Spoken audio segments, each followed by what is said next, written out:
Parashat Yitro. Avons-nous besoin d'un intermédiaire pour nous connecter à Dieu? Quel est le rapport exact que nous devons avoir avec les rabbins ou le tzaddik?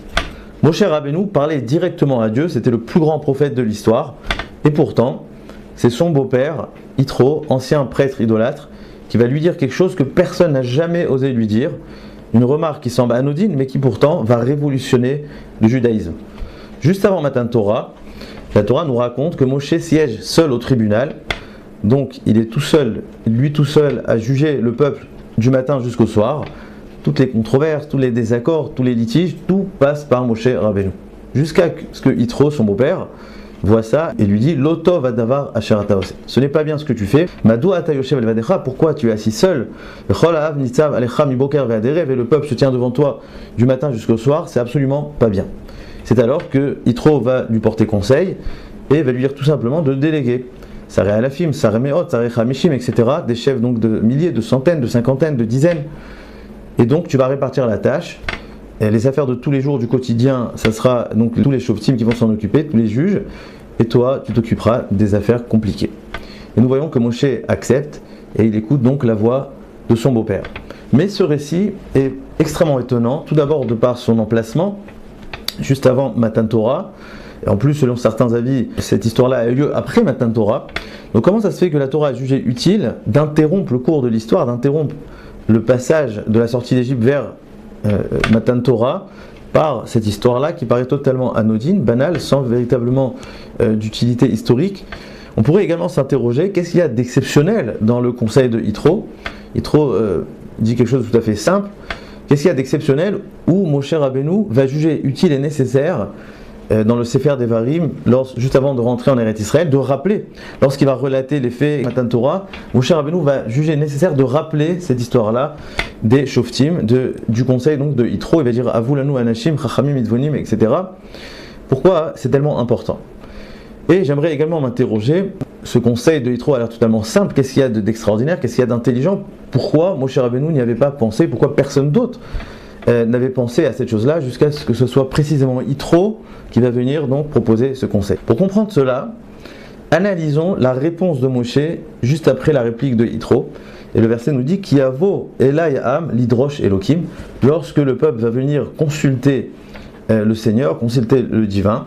Et donc lorsqu'il y a des débats, des désaccords, etc., où je vais m'en occuper, je vais résoudre les litiges entre les parties. Veodaati et ruke a Elokim ve'toretav, je vais enseigner les lois de Dieu. Et là nous voyons quelque chose de très fort qu'il faut prêter attention, c'est que Moshe nous définit le mishpat. On a l'habitude de voir le mishpat, le jugement, comme une forme d'ordre social, une façon de rétablir donc le seder, l'ordre dans la société. Mais Moshe nous définit ça comme l'idrosh et Elokim, c'est-à-dire il s'agit donc de consulter Akadosh Baruch Hu, c'est une rencontre avec le divin. En fait, selon Moshe, le mishpat, c'est tout simplement une façon d'impulser, d'incarner la divinité au sein même de la réalité de la société. On pourrait analyser le terme mishpatim, vous savez la paracha qui suit Matan Torah s'appelle mishpatim. Mishpatim, c'est en réalité toutes les lois relatives à la société, au Ben Adam al Chavero, vont s'appeler les mishpatim. Pourtant le mishpat est lié à l'obéissance de l'homme, donc ça concerne plutôt le domaine exécutif de la justice. Comment se fait-il qu'on appelle ces commandements-là, relatifs au Ben Adam al Chavero, à la société, comme étant des mishpatim, des jugements? Et là on peut découvrir une idée extrêmement profonde, c'est que le jugement dans la Torah ne découle pas simplement du dommage, du dégât, mais au contraire, il est la continuité du commandement, de l'injonction. C'est-à-dire que le jugement, le Beddin, le tribunal, s'inscrit dans la continuité de l'injonction même divine. Moshe Rabbeinu nous fait donc remarquer que tout ce qui est les dommages, les accidents qui peuvent arriver, sont en fait des occasions, des opportunités pour vivre les mishpatim. C'est pour ça que la Torah nous dit Ve'ele mishpatim asher tasim lifnehem. Ces mishpatim, nous devons les placer devant nous. Ce ne sont pas juste des jugements qui auront lieu au cas où il y a un accident, au cas où il y a un dommage, mais au contraire, c'est une façon d'avoir une conscience. Ces mishpatim viennent nous donner la conscience de l'existence de l'autre, de l'existence donc de la société, et en d'autres termes, du divin.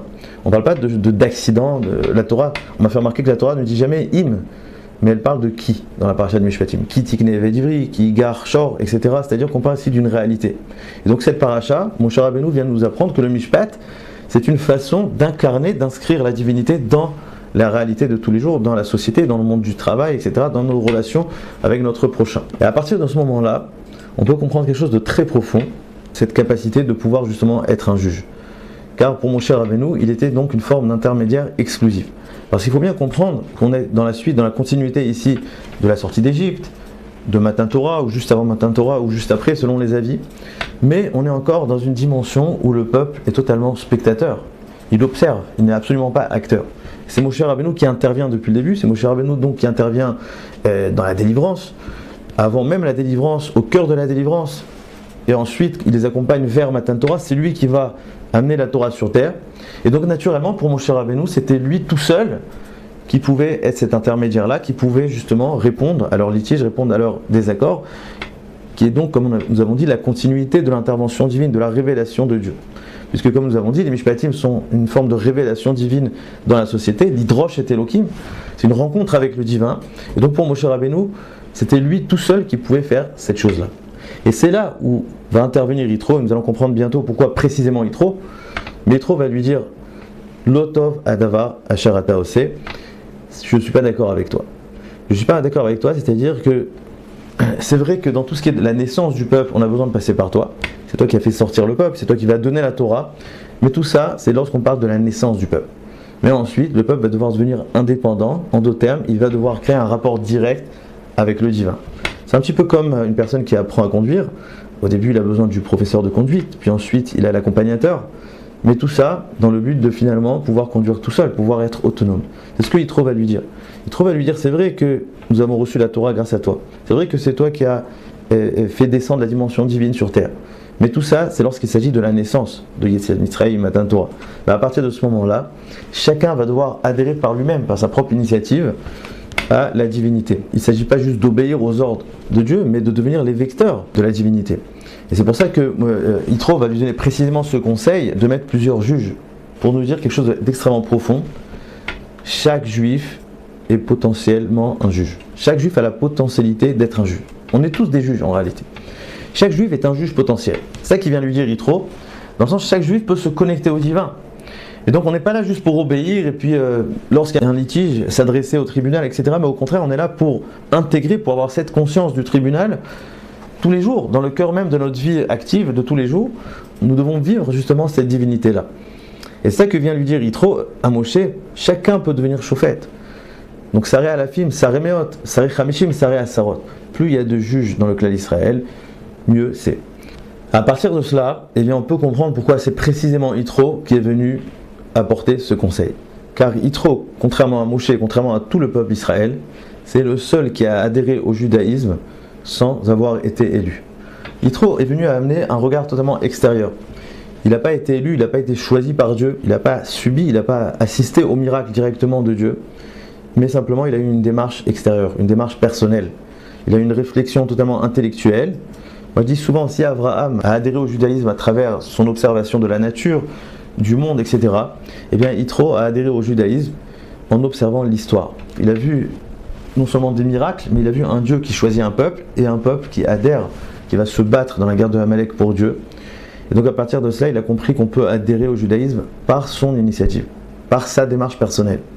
Et c'est précisément pour cela qu'il va venir voir Moshe et il va lui dire, contrairement à ce que tu penses, que le judaïsme ne peut découler que d'une intervention divine ou d'un intermédiaire exclusif qui est Moshe Rabbeinu, Yitro lui dit non.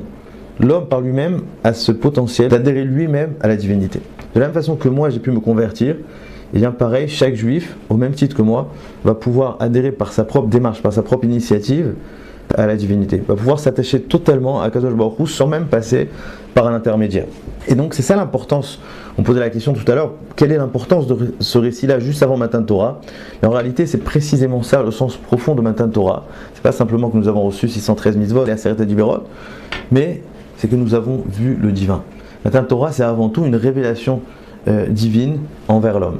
C'est que l'homme peut se connecter au divin. D'ailleurs, c'est les versets juste après Matan Torah qui mettent en garde le peuple en disant Atem reitem ki min hashamayim dibarti imachem. Vous avez vu que je vous ai parlé depuis le ciel. Lo ta'asu intin elo chesed elo ezav. En d'autres termes, il ne faut plus d'intermédiaire. Et juste après, ils vont fauter justement dans la faute du Hegel, qui est précisément la faute de mettre un intermédiaire. Ils ont cru que Moshe Rabbeinu était indispensable. Et à ce moment-là, lorsqu'ils ont vu que Moshe Rabbeinu ne venait pas, ils ont voulu le remplacer par un intermédiaire. Et c'est précisément cela leur erreur, c'est que la divinité même, nous devons la vivre sans intermédiaire. Certes, il y a eu besoin de Moshe Rabbeinu comme médiateur, comme nous avons dit, pour la naissance, pour créer la libération, pour emmener la Torah. Mais à partir de cela, nous devons nous-mêmes adhérer par nous-mêmes, créer une connexion profonde et intime avec Akadosh Baruch Hu. Et donc cette paracha, et en l'occurrence Yitro, nous apprend un message extrêmement profond. Nous pouvons et nous devons nous connecter directement à Akadosh Baruch Hu, à la divinité. Nous devons nous considérer comme des juges potentiels et nous ne devons pas nous contenter simplement d'obéir à des ordres, mais à être nous-mêmes des vecteurs responsables de la divinité. Et c'est précisément Yitro, comme nous l'avons dit, qui nous a appris cette leçon-là, car lui a adhéré lui-même à la divinité sans avoir été élu, sans avoir assisté directement au miracle. Et d'ailleurs, on verra que son petit-fils, qui est Pinchas, c'est le premier qui va adhérer par lui-même à la Keuna par sa propre initiative. C'est ça la leçon de Yitro. Alors je parle de ça parce qu'on a souvent tendance à voir les rabbins comme une finalité. J'entends souvent des phrases que le rabbin a dit, donc c'est bon.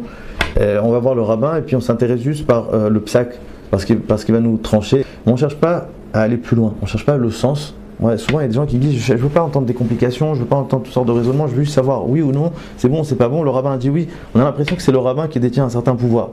Et donc on ne fait pas ce devoir de connexion avec le divin. Et le rabbin devient une forme d'intermédiaire qui nous déconnecte, qui crée une certaine rupture entre l'origine, entre Akadosh Baruch Hu et l'homme. On est souvent dans une position passive où c'est le rabbin qui nous dicte quoi faire et on ne cherche pas plus de sens. On ne cherche pas à aller plus loin, à aller au-delà, à aller donc nous connecter avec Akadosh Baruch Hu. Je vois souvent des gens qui posent énormément de questions, qui posent tout en fait. Est-ce que je dois aller en vacances? Est-ce que je dois déménager? Est-ce que je dois inscrire mon fils dans telle école? Etc. Alors c'est très bien. Je ne suis pas en train de remettre en question la notion de Emunat Rachamim. Mais on doit se faire une introspection. Est-ce qu'on n'est pas simplement en train de se déresponsabiliser? Car comme nous avons dit, Yitro nous apprend, on doit tous être des shuftim. On ne doit pas simplement obéir à la Torah. On pourrait se dire, bon, il suffit simplement d'obéir aux 613 mitzvot, etc., mais pas du tout. Vélé à Mishpatim, c'est pour nous inscrire une conscience du jugement lui-même. Nous devons être nous-mêmes comme des shoftim, en d'autres termes, responsables du judaïsme. Et si nous sommes responsables, donc le fait d'aller chez le rabbin à tort et à travers, souvent c'est pour nous déresponsabiliser. Souvent on va voir le rabbin en fait tout simplement parce que au cas où il y aura un échec, eh bien on sait sur qui mettre la faute. Si je déménage et puis je me suis planté, eh bien, en fait tout simplement le rabbin. Et donc c'est une façon d'échapper à la chose la plus importante et difficile dans la vie, de prendre ses responsabilités. Et le deuxième point que je voulais terminer avec, c'est qu'il y a certains courants qui mettent beaucoup l'accent sur le rapport avec le tzaddik. C'est très bien, comme nous avons dit, Moshe Rabbeinu, on avait besoin de lui pour faire naître le peuple juif. Mais il ne faut pas tomber dans l'erreur de penser que c'est indispensable et que sans cela, on ne peut pas se relier à Kadosh Baruch Hu. Le tzaddik, il peut aider, il peut être mashpia, il peut influencer, il peut faire toutes sortes de choses.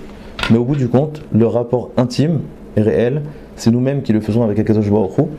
Et c'est ça ce qui nous est demandé dans la Torah, comme le Rambam nous dit d'ailleurs. Kol echad tzarich lishof lagia le Moshe Rabbeinu. Nous devons tous aspirer à devenir comme Moshe qui parlait directement avec le divin.